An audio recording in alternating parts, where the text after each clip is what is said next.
प्रथम तर मी सरांचे जे आईवडील आहेत त्यांना धन्यवाद देते, कारण त्यांनी सांगितलं त्यांचं वय फक्त 25 वर्ष आहे आणि आपण बघतो आज आपल्या 25 वर्षाचं जो तरुण आहे तो कुठे भरकटत जाताना आपल्याला दिसतोय. आचार्य म्हटल्यानंतर आपल्या सुद्धा मनात केवढे मोठे फील होतं की ह्या वयात आचार्य जी आहेत ते. आणि ज्यावेळेला मी ग्रुपला सामील झाली पाहिलं मी शिबिर आलेलं आहे, मला योगा वगैरे आपण घरी केलेलं आहे, परंतु धुळ्यात हे शिबिर आलेलं आहे आणि यात्रा मला माहिती आहे, परंतु मी प्रत्यक्ष यात्रा काही केलेल्या नव्हत्या. मला खूप दिवसापासून इच्छा होती की आपलं शरीर शुद्धीकरण आपल्याला करणं गरजेचं आहे. आपण सगळ्यांना शिकवत असतो, सांगत असतो, पण आपण स्वतःसाठी काही करत नाही. आणि करायचं की नाही काय नुसतं बऱ्याचदा बघतो आपण की बोलवलं जातं, शिबिर घेतलं जातं, पण त्याच्यातून आउटपुट काही मिळत नाही.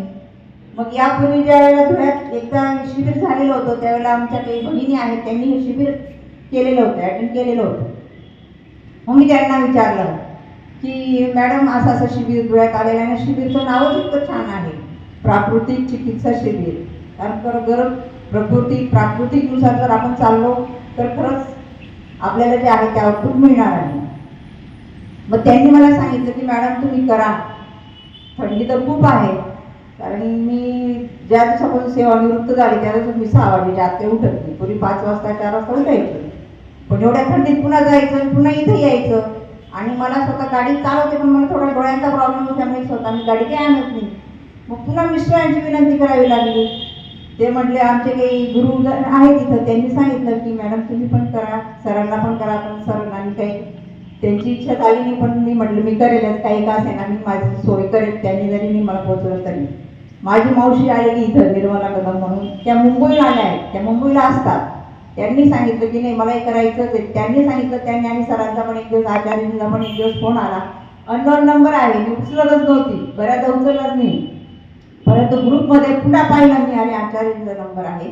आणि मग त्या दिवशी आचार्य म्हणजे कसं असतं आपल्याला तरी वातावरण असतं, पण आचार्य म्हणजे यांनाही वाटतंय आणि एवढी मोठी सेवा ते देत आहेत. खरोखर तुम्हाला खूप धन्यवाद सर. आणि आपली टीम अशी आहे, आपल्या सोबतच्या भगिनी आलेल्या आहेत आणि आपल्या कुटुंबानेच निश्चय केलेला आहे की एक सेवा करायची आहे.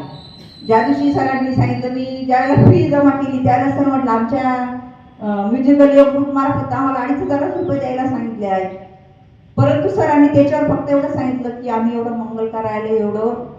आणि खरोखर मी घरी गेल्यानंतर त्याच्यावर मनन केलं की हा खूप मोठा खर्च सरांना झालेला आहे. आणि मी या ठिकाणी जाहीर करू इच्छिते की सर जे कार्य करतायत त्याच्यासाठी मी 5,000 रुपये आज सरांना या ठिकाणी स्वेच्छेने देणार आहे. आणि त्यांच्या पुढच्या कार्यासाठी मी त्यांना सरांना सदिच्छा देते. आणि असंच कार्य आपलं आपण घडो आणि आम्हालाही जर त्याच्यात काही इन्व्हॉल्व होता आलं, आम्ही सुद्धा त्या ठिकाणी निश्चित सहकार्य करण्याचा प्रयत्न. आणि आमचे 75% शिक्षकच आहेत या ठिकाणी आणि त्यांच्या मार्फत विद्यार्थ्यांपर्यंत सुद्धा हा मेसेज जाणार आहे. आणि असंच कार्य आपल्या हातून घडो. पुनश्च शुभेच्छा. धन्यवाद.